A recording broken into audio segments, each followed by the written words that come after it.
There's no feeling more intense than starting over. If you deleted your homework the day before it was due, as I have, or if you left your wallet at home and you have to go back after spending an hour in the commute. If you won some money at the casino and then put all your winnings on red but it came up black.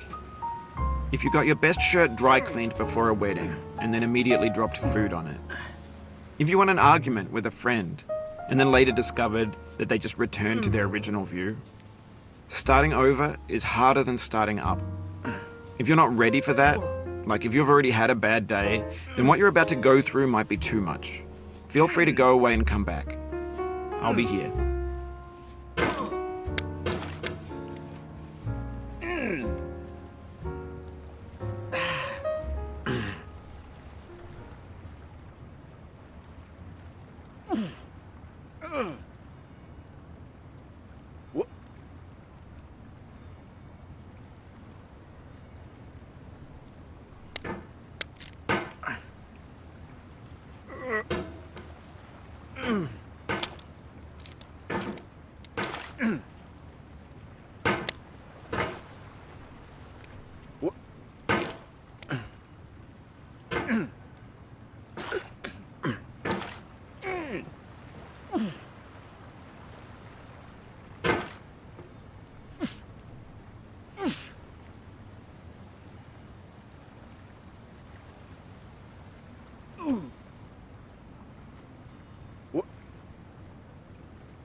Alright, thanks for coming with me on this trip.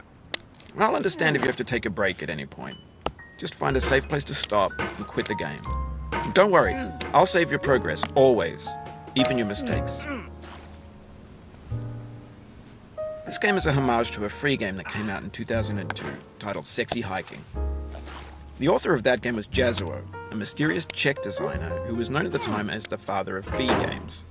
And B games are rough assemblages of found objects.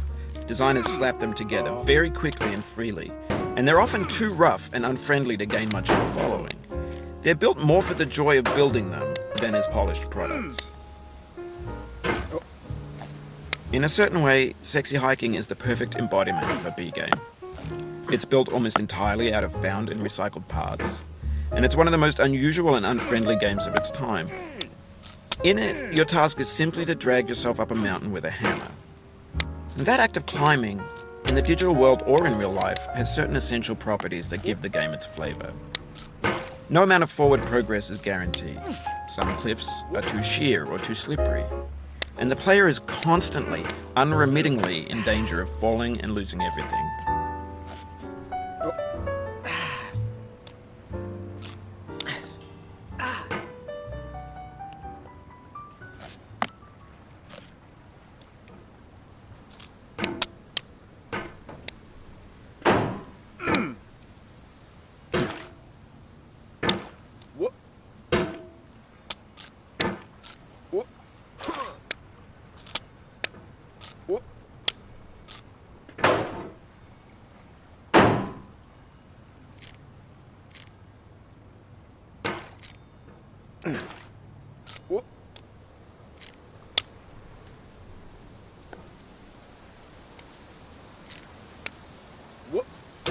Anyway, when you start Sexy Hiking, you're standing next to this dead tree that blocks the way to the entire rest of the game.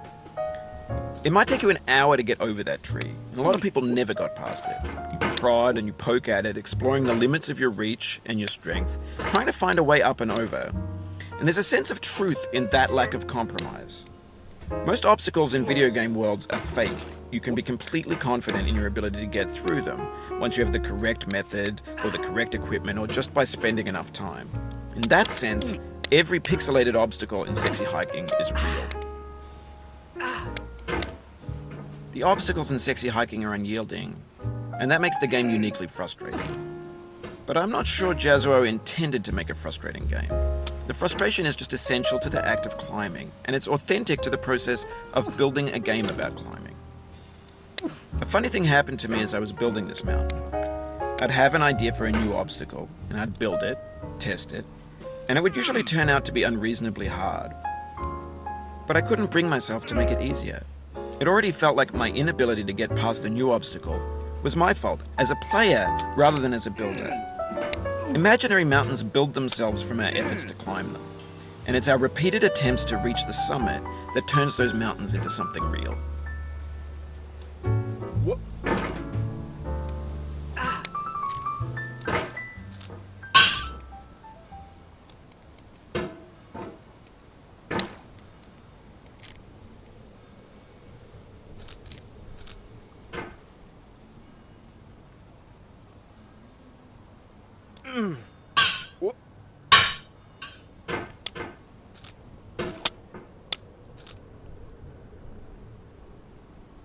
When you're building a video game world, you're building with ideas. And that can be like working with quickset cement. You mold your ideas into a certain shape that can be played with, and in the process of playing with them, they begin to harden and set until they're immutable, like rock. And at that point, you can't change the world, not without breaking it into pieces and starting fresh with new ideas.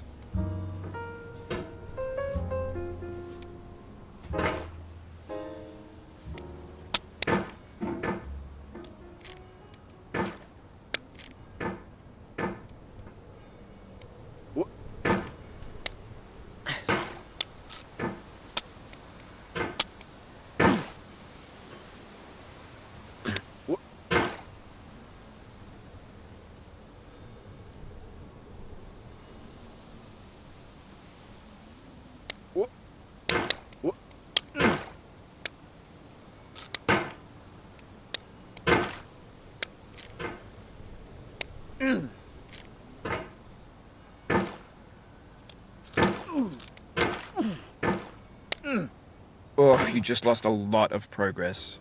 That's a deep frustration, a real punch in the gut.